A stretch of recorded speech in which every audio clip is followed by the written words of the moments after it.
Good day everyone, we are Group 6 and we are here to report about equity, access, and inclusion based on the report of EDCOM 2 or the Second Congressional Commission on Education. Next slide please. A little bit of background. EDCOM 2 was created in 2022, made to review the Philippines educational system and the struggles that are worsened by the COVID-19 pandemic. Its goal is to push for long-term evidence-based reforms that ensures global competitiveness and that no learners will be left behind.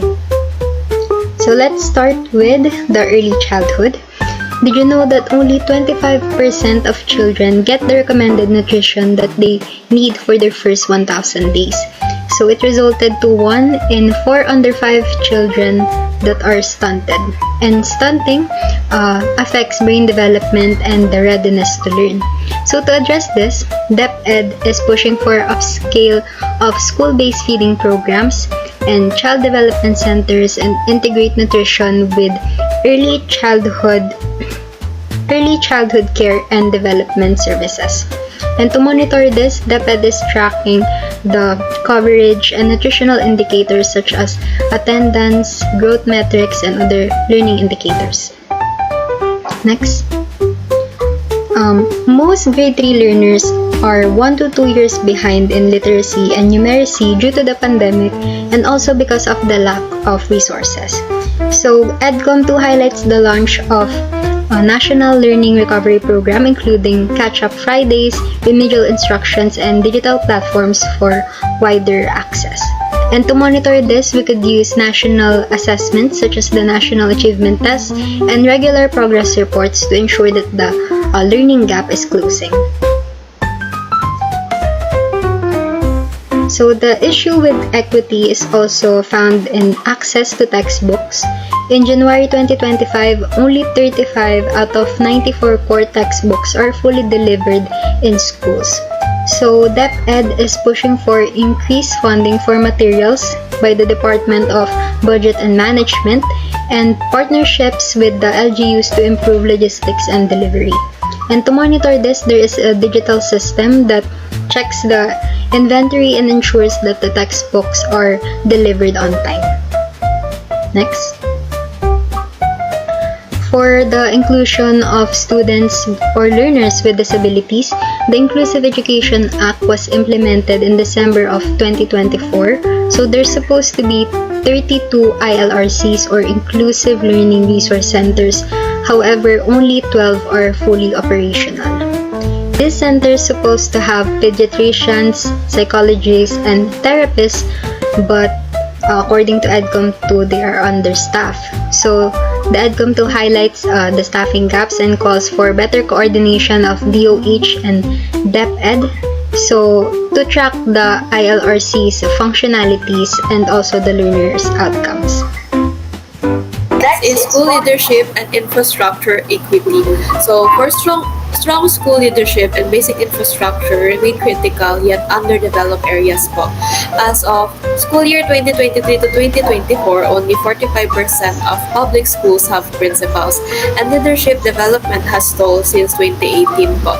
In response, DepEd plans to hire 15,000 principals and update updated standards. And EDCOM 2 also highlights the need to electrify rural schools and recommends centralized data system, regular audits, and better deployment strategies. And investing in school leadership and infrastructure is key to improving learning, especially in underserved areas po. Next is, or last, is the higher education and tertiary access po. So the number of HEIs grew by 178% and enrollment rose 47%, driven largely by RA 10931, which provides free tuition in public institutions. However, the TES, originally intended for private HEI students, now mostly benefit public HEIs.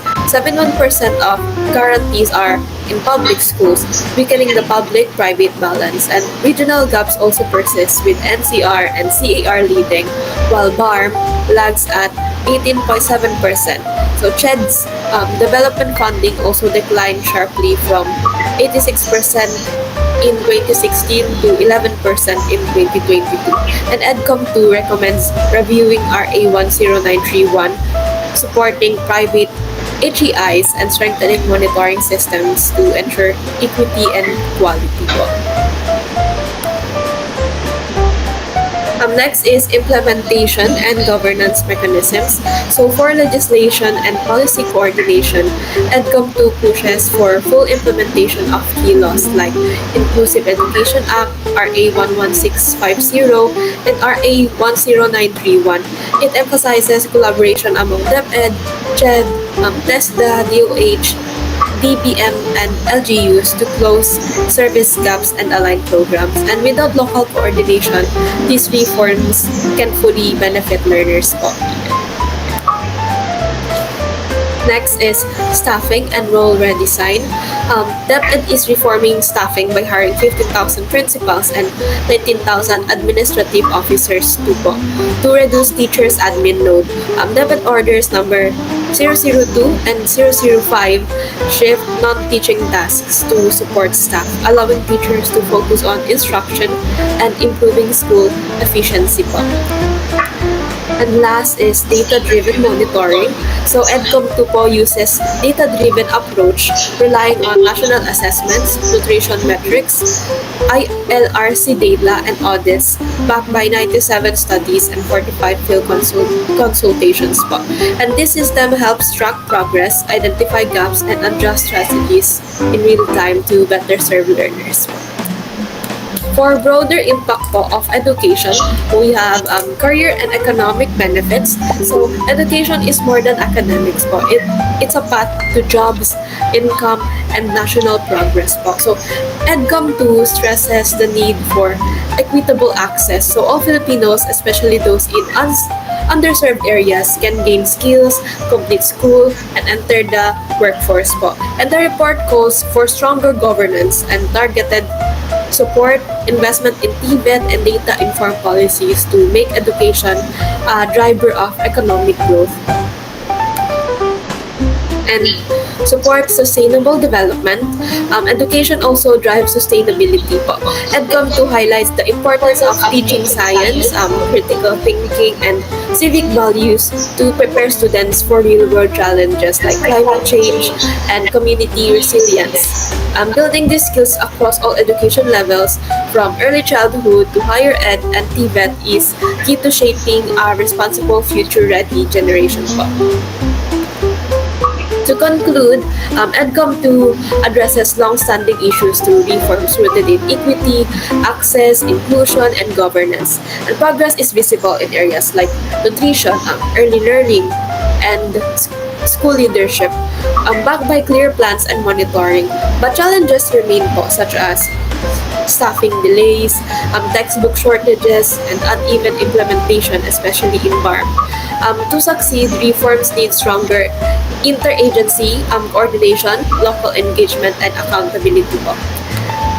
For recommendations naman, to strengthen EDCOM 2's impact, accelerate interagency coordination, especially for ILRCs, SB, FP, and Catch-Up Fridays, address staffing gaps and improve textbook distribution through better logistics and tracking, enhance local data systems to guide targeted interventions, prioritize equity and in underserved areas like BARM, and sustain successful programs po like school feeding, Catch-Up Fridays, and free higher education. So for the summary, the EDCOM 2 Year 2 report po presents a clear vision for transforming Philippine education, and with strong laws, sound data, and targeted reforms po, we can deliver inclusive, high-quality education that empowers every Filipino po, now and for the future. Thank you po.